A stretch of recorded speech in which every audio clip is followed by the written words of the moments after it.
there's no restriction on walking, for example, or cycling, or even driving. It's just you're not supposed to get together with more than I don't know, some number of people. Before I start, I've got a curiosity. Yeah. You got the Nobel Prize. Were you expecting it, or was it just, did it come out of the blue completely? Completely came out of the blue. It was not. I mean, I think that it's one of these things that, if you spend time worrying about it, you could obsess a lot. Yes. And I'm reasonably good at not obsessing about things that don't have an immediate impact on my life. So I had no premonition or expectation or thought about it. It was completely a surprise. I mean, it was quite a big deal for us in India. We made, you made us quite proud of. Thank you. But I mean, it's a big deal. I wasn't saying it's not a big deal. I just think that, you can obsess about it, but it's not that there is a process for it that is understood by anybody. So whatever, anything can happen. So one of the main things I wanted to discuss with you is the impact of COVID and the lockdown and the economic devastation on our poor people, and how we should be thinking about it. I mean, we've had in India for some time a policy framework, particularly when we were in the UPA, of providing a sort of a floor for poor people, Narega, right to food, etc. And now a lot of that work is going to sort of fall by the wayside because we have this disease coming, and millions and millions of people are going to fall back into poverty. So this is something. I mean, how should one think about this? Right. So I think that these are kind of separable in my view, in the sense that I think that the real problem in the very short run is that these, I think, more policies, good policies put in place by the UPA are inadequate. And the government, in a sense, absolutely embraced them. I mean, it was not that there was a particular partisan disagreement there. There was very clear that the UPA instruments will be used for doing whatever it is. I think what is harder to wrap one's head around is what do you do about the people who are not covered by that? And that's a lot of people, the migrants in particular. One of the ideas that was mooted, I think, in the last years of the UPA, but also embraced by the current government, was the idea that the Aadhaar would be made national and therefore would be used for PDS and other things. So the Aadhaar-based claims on PDS would be eligible. You would be eligible for it wherever you are. And that would have been wonderful to have that right now. Sort of looking back, I would say that would have saved a lot of misery, because I think a lot of people would have then gone to the local ration shop and said, here's my Aadhaar. I'm eligible for PDS. I'm collecting PDS in Mumbai, even though my family resides in Malda or Darbhanga or whatever. That's my claim. And so I think the fact that that didn't happen means that there's a bunch of people for whom there isn't really a system. Mm-hmm. And they are eligible to Narega because they're in Bombay. There's no Narega in Bombay.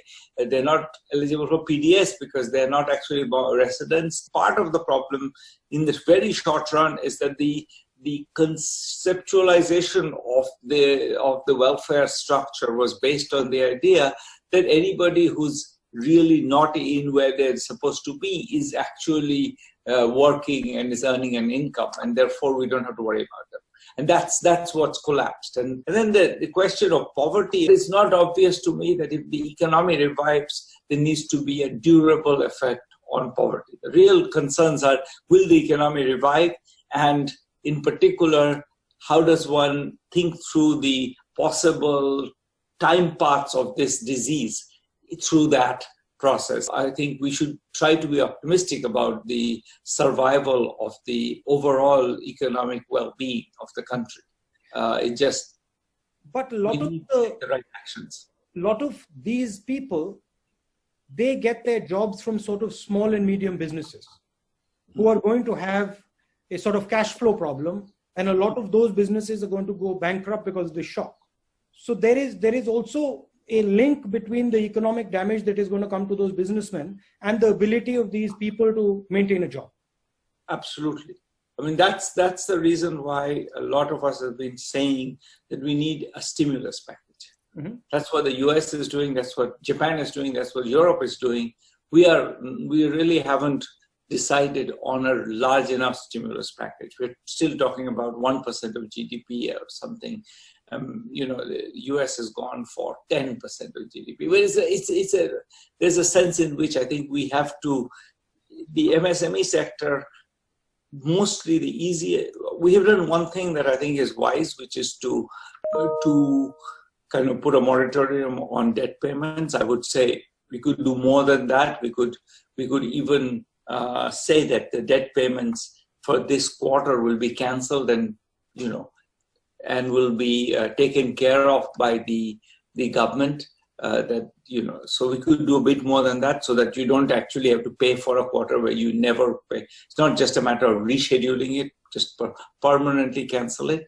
We could do that, but beyond that, I think it's not clear that targeting the MSME sector is the right channel. It's more reviving demand, giving money in the hands of everybody so that they go buy in the stores or they buy consumer goods. The MSME sector produces a bunch of stuff that people will want. They've been not buying things. So if you, I think, spend.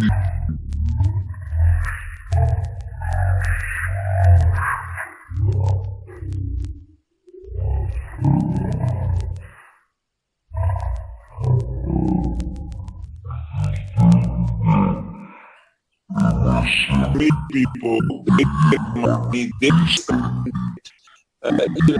it's perhaps the usual Keynesian gain reduction. So we're talking about some version of Nyaya or a direct cash transfer to the poorest people. Absolutely, a direct cash transfer. Whether it's to the poorest people, that's more debatable. I would argue for a broader, because I think targeting is extremely costly. Yeah, you try to target in this mess. You try to target and figure out who's become poor after their shop was shut for 6 weeks. I don't know how we figure this out. I wouldn't try to figure it out. I would say, bottom 60% of the population, we give them some money. Nothing bad will happen, in my view. That if we gave them some money, well, some of them will not need it, but fine, they'll spend it. And if they spend it, that will have stimulus effect. So the only place where maybe I'm more aggressive than you are in that sentence is that I think I would go beyond the poorest people. So you're talking for Rahul Gandhi बात कर रहे हैं Nobel पुरस्कार विजेता सम्मानित professor Abhijit Banerjee से, जिसमें उन्होंने एक अहम बात पर कहीं ना कहीं लाकर फोकस किया। अभिजीत बैनर्जी ने यह कहा कि अगर इकोनॉमी को रिवाइव करना है तो कहीं ना कहीं खर्चा करना होगा, स्पेंडिंग करनी होगी। यानी अगर इकोनॉमी में आप पैसा डालेंगे, खर्चा करेंगे, पैसा देंगे, तो लोग उस पैसे को वापस से इकोनॉमी में डालेंगे और इकोनॉमी रिवाइव होगी।